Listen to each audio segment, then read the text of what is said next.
Friends, welcome back to educate your self online. నేను మీనా. ఈ వీడియోలో అయితే నేను కౌన్సిలింగ్ ప్రాసెస్ ఆర్జీకేటీలో ఎలా జరుగుతుందో ఎక్స్ప్లెయిన్ అయితే చేస్తాను. అండ్ దీనికి మెయిన్ కారణం ఏంటంటే, ఇది ఇట్లా అయితే మనకి మెసేజ్ అయితే చేశారు కౌన్సిలింగ్ ప్రాసెస్ గురించి వీడియో చేయమని.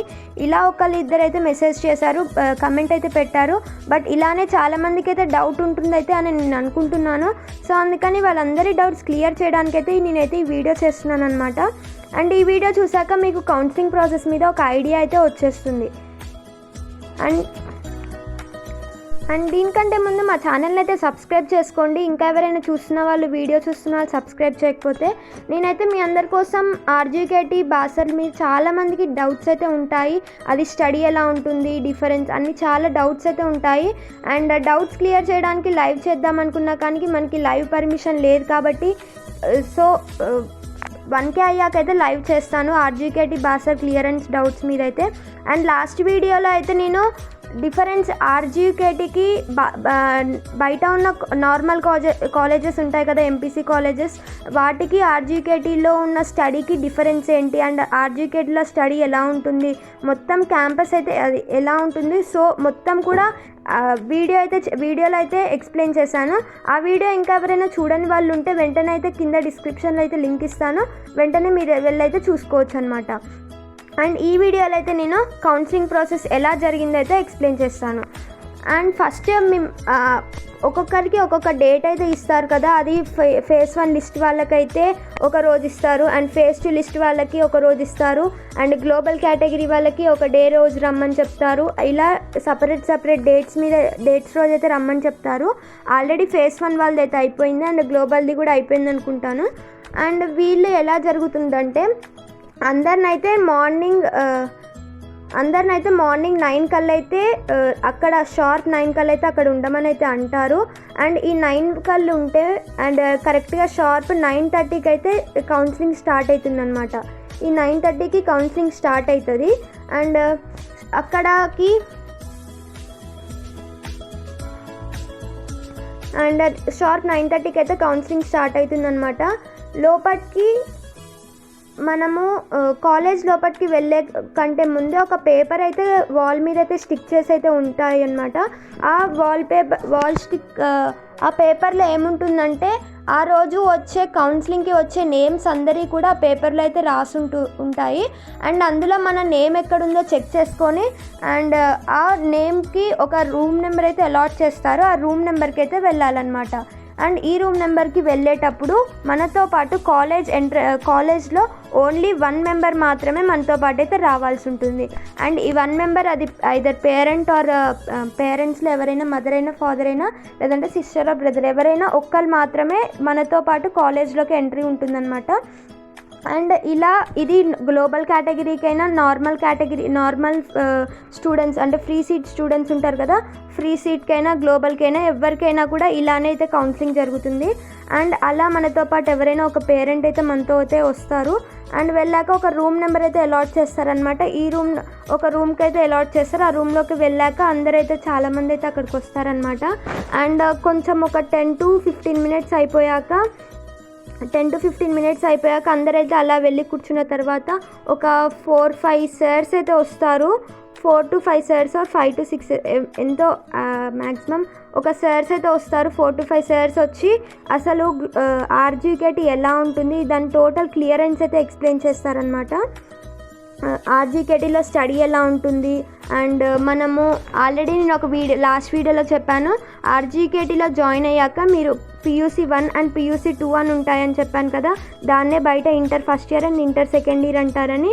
సో ఈ PUC 2 అయిపోయాక మీకు నచ్చితే ఈ ఆర్జీకేటీలోనే 6 years అయితే కంటిన్యూ చేయొచ్చు.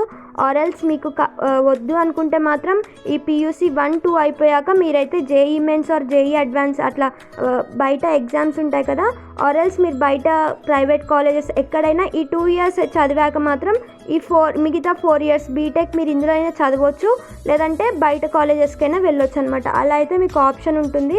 అలా టోటల్ ఇంకా ఫ్యాకల్టీ ఎలా ఉంటుంది అంతా కూడా ఒక 4-5 మెంబర్స్ సార్స్ వచ్చి అయితే ఎక్స్ప్లెయిన్ అయితే చేస్తారు. అండ్ ఆ ఎక్స్ప్లెయిన్ చేసేటప్పుడు గ్లోబల్ కేటగిరీ వాళ్ళకైతే అది అన్ఫిల్డ్ గ్లోబల్ కేటగిరీ అయినా కూడా 1,39,000 ఇలా ఫీ అయితే ఉంటుంది. అండ్ నార్మల్ సీట్స్ వాళ్ళకైతే మాత్రం 40,000 ఇలా ఫీ అయితే ఉంటుందని అయితే ఎక్స్ప్లెయిన్ చేస్తారు. అండ్ ఇప్పుడు అదంతా విన్న తర్వాత మీకు నచ్చితే మాత్రం ఈ కాలేజ్లో ఉండొచ్చు, నచ్చకపోతే మాత్రం ఇంకా మీరు కాలేజ్లో అడ్మిషన్ అయితే క్యాన్సిల్ చేసుకోవచ్చు అని అయితే చెప్తారు. అండ్ ఒకవేళ మీకు ఇష్టమైతే మళ్ళీ వాళ్ళు ఒకవేళ మేము జాయిన్ అవుతాము అంతా విన్న తర్వాత కూడా అనుకుంటే మాత్రం ఒక ఆడిటోరియం అని అయితే ఉంటుంది, ఒక ఫోర్త్ ఫ్లోర్లో అలా ఆడిటోరియం అయితే ఉంటుంది.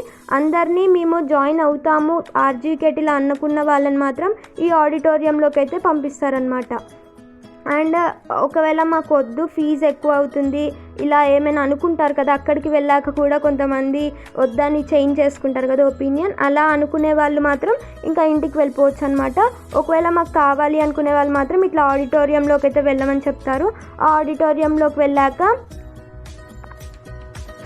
ఈ ఆడిటోరియంలోకి వెళ్ళాక అందరినీ ఒకే దగ్గర కూర్చోబెడతారు. అండ్ మీకు అందరికీ తెలుసు కదా, ఆడిటోరియం అంటే చాలా పెద్దగా ఉంటుంది. అందులో నియర్లీ 500 to 600 మెంబర్స్ స్టూడెంట్స్ కూర్చునే అంత పెద్దగా అయితే ఉంటుందన్నమాట ఆడిటోరియం. అండ్ ఆ ఆడిటోరియంలోకి వెళ్ళాక మళ్ళీ ఆర్జీకేటీ గురించి చాలామంది సర్స్ అయితే వస్తారు ఆడిటోరియంలోకి.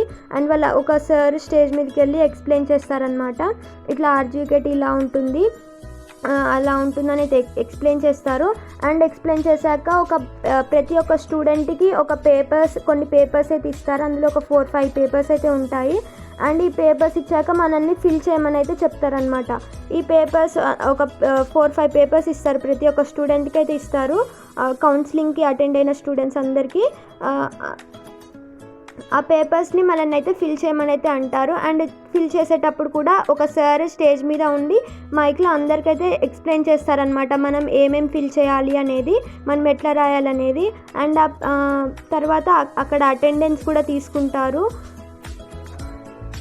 అండ్ ఆ పేపర్లో ఏమేమి ఉంటాయంటే తెలుసు కదా, అది నార్మల్గా నేమ్ ఉంటుంది, ఫాదర్ నేమ్, తర్వాత క్యాస్ట్, మీకు పొలాలు ఉన్నాయా లేదంటే మీరు ఎక్కడ అని, ఫోన్ నెంబర్స్, ఈమెయిల్ ఐడి అన్నీ అయితే ఆ పేపర్లో అయితే రాసుంటాయన్నమాట. మనం అన్నీ ఫిల్ చేయాలి. ఒకవేళ గ్లోబల్ కేటగిరీ అనుకోండి, అవన్నీ కొన్ని ఉంటాయన్నమాట. నార్మల్ కేటగిరీ అనుకోండి, అంటే ఫ్రీ సీట్ వస్తారు కదా, ఫ్రీ సీట్ వచ్చే వాళ్ళకి కొన్ని అయితే ఉంటాయన్నమాట. మీకు ఎన్ని ఎకరాల పొలం ఉంటుంది, అండ్ మీకు ఇయర్లీ ఇన్కమ్ ఎంత ఉంటుంది, అది 2 lakhs ఎబో ఉంటాయా బిలో ఉంటాయా, అట్లా కొన్ని క్వశ్చన్స్ అయితే ఉంటాయి. ఇవన్నీ కూడా నార్మల్ ఫ్రీ సీట్కి వచ్చే వాళ్ళైతే అటెండ్ చేయాలి. బట్ గ్లోబల్ కేటగిరీ ఉంటుంది కదా, global or unfilled global category, వీళ్ళైతే ఇవన్నీ రాసే అవసరం అయితే ఉండదన్నమాట. ఎందుకంటే గ్లోబల్ కేటగిరీ అంటే అందరికి తెలుసు కదా, అండ్ అది 1,40,000 అయితే పే చేయాలి. అండ్ బట్ ఈ ఫ్రీ సీట్ వచ్చే వాళ్ళు ఉంటారు కదా, గ్లోబల్ కేటగిరీ అండ్ ఇక్కడ ఫ్రీ సీట్ వచ్చే వాళ్ళు ఉంటారు కదా, గ్లోబల్ కేటగిరీలో అలాంటివన్నీ అటెంప్ట్ చేయాల్సిన అవసరం ఉండదు. బట్ ఫ్రీ సీట్ వచ్చే వాళ్ళకి స్కాలర్షిప్ అయితే 5,000 ఉంటుంది. బట్ వీళ్ళకైతే ఎలాంటి స్కాలర్షిప్ అయితే ఉండదు, వీళ్ళకి 5,000 ఉంటాయి కాబట్టి అన్నీ మీకు ఇయర్లీ ఇన్కమ్ ఎంత, అండ్ పొలాలు ఎన్న, అవన్నీ కూడా ఫిల్ చేయాల్సి అయితే ఉంటుంది. బట్ గ్లోబల్ కేటగిరీ వాళ్ళకైతే అలాంటివి స్కాలర్షిప్ ఉండదు కాబట్టి అలాంటివి ఏమి ఫిల్ చేయవసరం ఉండదు. అండ్ వాళ్ళు చెప్పిన తర్వాత మొత్తం పేపర్ అంతా ఫిల్ చేశాక ఒక్కొక్కరిని స్టేజ్ మీదకి ఒక 4-5 మెంబర్స్ అయితే సర్స్ అక్కడ కూర్చుంటారనమాట. అండ్ స్టూడెంట్స్ అందరూ ఆ సర్స్ దగ్గరికి వెళ్ళి ఒక పేపర్ అయితే ఇస్తారు, దాని మీద స్టాంప్ అవన్నీ ఇస్తారనమాట. అండ్ లాస్ట్ సార్ దగ్గరికి వెళ్ళాక మనకు ఒక కార్డ్ అయితే ఇస్తారనమాట. ఇది అయితే ఇంపార్టెంట్ అనమాట. మనకు ఒక కార్డ్ ఇస్తారు, దాన్నే మనం ఐడి కార్డ్ అని అయితే అంటామన్నమాట. అక్కడ మనకు ఒక ఐడి కార్డ్ అయితే ఇస్తారు. అండ్ ఈ ఐడి కార్డ్లో ఇక్కడ మన ఫోటో అయితే ఉంటుంది. ID card and parent ID card కూడా ఇస్తారనమాట. పేరెంట్ ఐడి కార్డ్ ఇస్తారు అండ్ స్టూడెంట్ ఐడి కార్డ్ అయితే ఇస్తారు. అండ్ మన ఇది స్టూడెంట్ ఐడి కార్డ్లోనేమో ఇక్కడ మన ఫోటో అయితే ఉంటుంది అండ్ మన నేమ్, ఇక్కడ మన ఐడి నెంబర్ అయితే ఇస్తారు. ఇది 6 years ఉంటే మాత్రం ఈ ఐడి నెంబర్ అనేది చాలా యూస్ఫుల్ అనమాట. అండ్ ఇక్కడ ID number, student name, father name, ఇక్కడ సిగ్నేచర్ అని అయితే ఉంటుంది. అండ్ అదే పేరెంట్ ఐడి కార్డు ఉంటాయి కదా, ఇక్కడ పేరెంట్ ఐడి కార్డులు ఏమేమి ఉంటాయంటే, ఈ ఐడి కార్డ్ మన పేరెంట్స్ మనని విజిట్ చేయడానికి వచ్చినప్పుడు మాత్రం ఈ పేరెంట్ ఐడి కార్డ్ లేకపోతే మన పేరెంట్స్ లోపలికైతే ఎలో చేయరు. ఇక్కడైతే ఇక్కడ వరకు స్టిక్ చేసుకోవచ్చు అనమాట. ఇక్కడ ఒక 3 ఫొటోస్ అయితే స్టిక్ చేయొచ్చు. అండ్ ఇక్కడ మన ఫోటో అయితే స్టిక్ చేయాల్సి ఉంటుంది. టోటల్ 3 ఫొటోస్ అయితే స్టిక్ చేయాలి. అండ్ ఇందులో ఉన్న పేరెంట్స్, ఇక్కడ ఉన్న ఫొటోస్లో ఉన్న వాళ్ళు మాత్రమే మన దగ్గరికి అయితే ఎలో అనమాట. వాళ్ళు ఈ ఐడి కార్డ్ చూపిస్తేనే మన దగ్గరికి అయితే ఎలో చేస్తారు, అది కాలేజ్లోకి అయితే ఎలో చేస్తారు. అండ్ నేను చెప్పాను కదా ఐడి నెంబర్ అయితే ఉంటుందని. ఈ ఐడి నెంబర్ అయితే ఇలా అయితే ఉంటుంది, B20 are B21 are B19 and ఇక్కడ 4 లెటర్స్ అయితే ఉంటాయన్నమాట. ఇది ఐడి నెంబర్ అంటారు. ఇది ఉంటుంది కదా 2021 అని, ఇది ఇయర్ అనమాట, ఏ ఇయర్లో ఆ స్టూడెంట్స్ జాయిన్ అయ్యారు అని. B20 అనుకోండి 1920 బ్యాచ్, B21 అనుకోండి ఇప్పుడు ప్రెజెంట్ 2021, B19 అనుకోండి 1819 బ్యాచ్, అలా అనమాట. ఇట్లా బ్యాచెస్ వైజ్ అయితే ఐడి నెంబర్ అయితే ఇస్తారు. అండ్ ఈ ఐడి నెంబర్ మనం కాలేజ్లో ఉన్నంత వరకు ఈ ఐడి నెంబర్ అయితే చాలా ఇంపార్టెంట్ అనమాట. అండ్ అలా అయితే జరుగుతుంది. తర్వాత మనము ఇట్లా మొత్తం వాళ్ళైతే ఒక ఐడి కార్డ్ ఇస్తారని అయితే చెప్పాను కదా. ఈ ఐడి కార్డ్ తీసుకున్న తర్వాత మళ్ళీ కింద గ్రౌండ్ ఫ్లోర్కి అయితే రావాల్సి ఉంటుంది. గ్రౌండ్ ఫ్లోర్కి వచ్చాక అక్కడ ఒక 2 అటెండర్స్ అట్లా సార్సో అటెండర్సో అక్కడ కూర్చొని ఉంటారనమాట. వాళ్ళ దగ్గరికి వెళ్ళి నేను ఇప్పుడు చెప్పాను కదా ఐడి కార్డ్స్ ఇలా ఉంటాయని, ఈ ఐడి కార్డ్స్ మీద ఇలా మన ఫోటో ఉంటుంది. ఇదేమో student ID card. And student ID card మీద వాళ్ళ కిందికి గ్రౌండ్ ఫ్లోర్లోకి వెళ్ళాక ఇక్కడ ఒక స్టాంప్ అయితే వేస్తారు. అండ్ పేరెంట్ ఐడి కార్డులో కూడా ఇలానే ఉండి ఇక్కడ ఒక స్టాంప్ అయితే వేస్తారనమాట. అండ్ ఈ స్టాంప్ వేస్తే ఇంకా అది RGKT స్టూడెంట్స్ అని అర్థం అనమాట. ఇంకా అలా అయితే అయిపోతుంది. నెక్స్ట్ ఫీజు అయితే కట్టాల్సి ఉంటుంది. నేను చెప్పాను కదా ఆల్రెడీ ఫేజ్ 1 లిస్ట్ వచ్చినప్పుడు ఎక్స్ప్లెయిన్ అయితే చేశాను. అది ఫీజు కూడా అప్పుడే అంటే వెంటనే ఫీజు కూడా పే చేయాలన్నమాట. అది గ్లోబల్ కేటగిరీకి అయితే 1,40,000 అండ్ నార్మల్ సీట్స్ ఉంటాయి, ఫ్రీ సీట్స్ ఉంటాయి కదా, వాళ్ళైతే 40,000 అయితే వెంటనే అక్కడే పే చేసేయాలి. ఒకవేళ పే చేయకపోతే మీకైతే సీట్ రాదనమాట.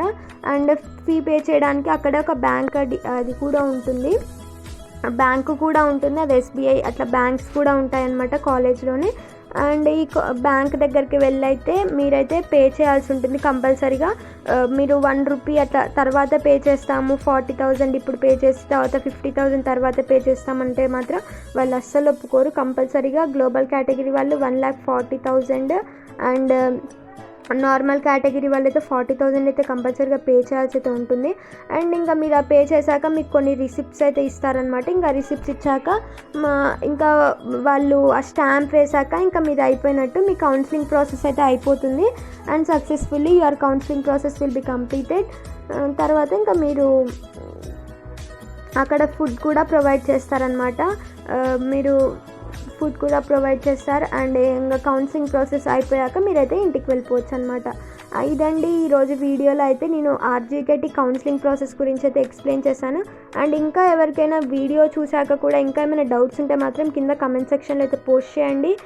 అండ్ మళ్ళీ నెక్స్ట్ వీడియోలో అయితే కలుద్దాం. Stay tuned with our channel. Bye bye.